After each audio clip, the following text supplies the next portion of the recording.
Welcome to Scary Urban Legends here. I'm your host Andrew, and today we're back with another state video, and today we're going to talk about the top 10 Nevada scary urban legends. With the number 10 spot, we're the Goldfield Hotel. With a population of less than 300 people, this ghost town is bound to have something haunted within it. And guess what? It does. So this town got its name because it was discovered in 1902 because of a gold rush. As with many gold rush towns, when the gold went away, so did the people. Then in 1923, a fire engulfed the entire town, leaving the hotel standing alone. This hotel is now a symbol of what used to be, and many visitors claim that it's haunted by the former townsfolk. One of the most notorious spirits found in the hallways of the hotel is a woman named Elizabeth. Legend has it Elizabeth became pregnant with George Wingfield, which was one of the hotel's first owners' child. When he found out, he chained Elizabeth to a radiator in room 109 of the hotel. He supplied her with food and water until she gave birth. Some say Elizabeth passed away shortly after giving birth, and ever since you can hear a baby and her woman crying from room 109. At number 9 spot with the Clown Motel. If you have a fear for clowns, this motel is probably the last place you want to sleep at. This hotel has an obvious theme for clowns, and this was because the father of the owner was a clown collector and ended up being buried at the cemetery, which is located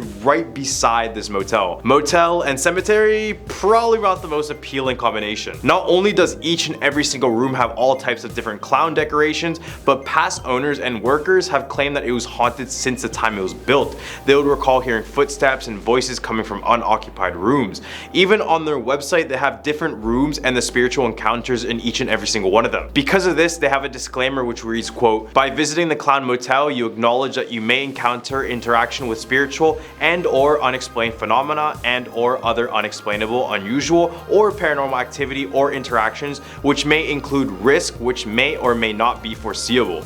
The Clown Motel will not be held liable for any bodily damage, injury, or personal property, emotional distress, death, or other harm caused by aforementioned." Many others have visited this hotel, and many other YouTubers have documented their trip, but you must be a clown to step into this one. Haha, no, anyone? No? Okay. At number 8 spot, we have the Lovelock Cave. Located in the middle of Churchill County, the Lovelock Cave is one of those discoveries that makes you question our history a little bit. In 1911, 2 miners were sent to this cave to search for bat guano, which is just bat poop for those who don't know. They would collect loads of this stuff, but eventually as they got deeper into the cave, they began to discover things like baskets, shoes, and even skeletons of humans. The craziest part about this is that it claimed that the skeletons of the humans were giants. I don't mean like 7 feet beings like Shaq, I mean like 10 to 15 tall beings. Local legend claimed that the local Paiute tribe was once at war with cannibalistic giants. The tribe was able to fight them back and trap the giants in this cave. They then filled the cave with deadly smoke to suffocate the rest of the giants in there.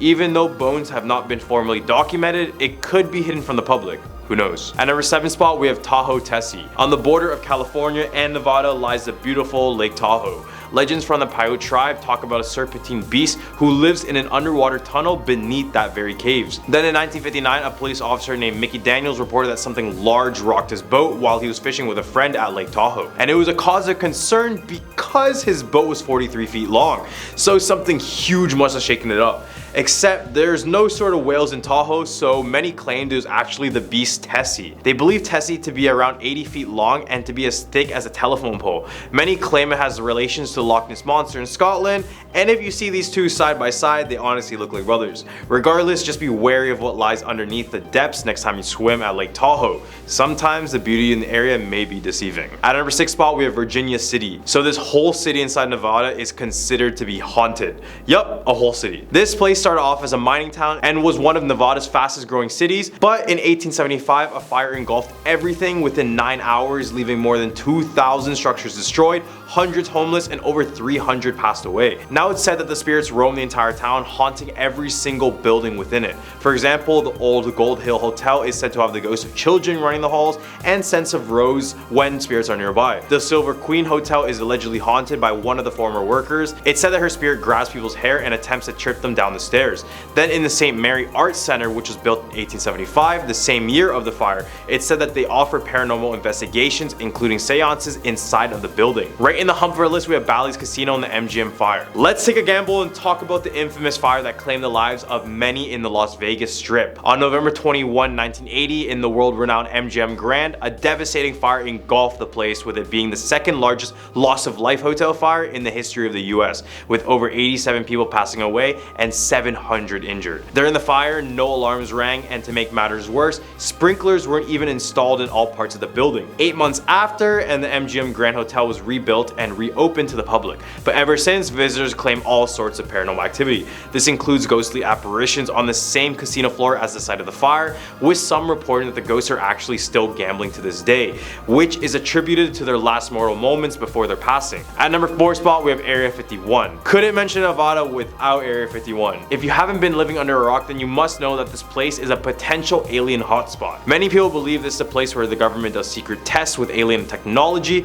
and some claim that they keep aliens captive here. The most popular case was from Bob Lazar, who have claimed to work in Area 51 and said that he saw a UFO firsthand, describing it in very specific details. This led many to believe in his theory, and for probably forever, Area 51 will always be associated with alien activity until the US government tells me otherwise. At number 3 spot, we have the Flamingo Hotel. Until this violent murder 6 months after its opening in 1947, the Flamingo Hotel was the pride and joy of notorious mobster Bugsy Siegel. Siegel took over the final phases of construction and convinced more of his underworld associates such as Meyer Lansky to invest in the project. Siegel reportedly lost patience with the project's rising costs, and he once mentioned to the builder Del Webb that he personally killed 16 men on the job. However, some claim that he decided to stay indefinitely. Bugsy has allegedly been seen at the Garden Memorial, inside the wedding chapel, and roaming around the presidential suite, which still has the gold bathroom fixtures from his original room. Guests in his suite have reported hearing whispering and seeing dark shadows looming at the foot of their beds. At number 2 spot, with the Mob Museum. At a time, Las Vegas was controlled by the mob, and some believe they still do. So it's no surprise a museum of mob activity was built to recognize some of the horrific acts they committed.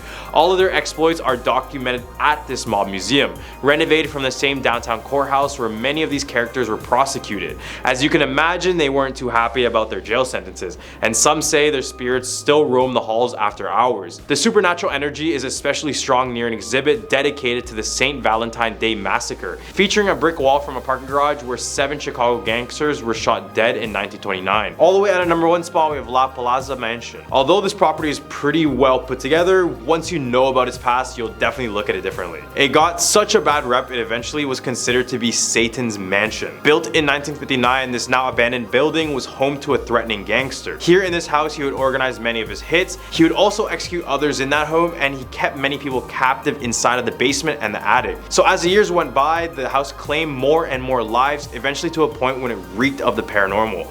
Everyone who moved into the La Plaza Mansion reports a presence of negative energy that hangs over everything. And that's just where the haunting begins. If you visit, be prepared to hear whispers saying get out of here or kill her. And sometimes you might have some piece of furniture or decoration thrown at you aggressively. Well, these are the top 10 Nevada scary urban legends. What state should we do next? Leave a comment down below, like and subscribe. I'm your host Andrew, and we'll catch you guys on the next one.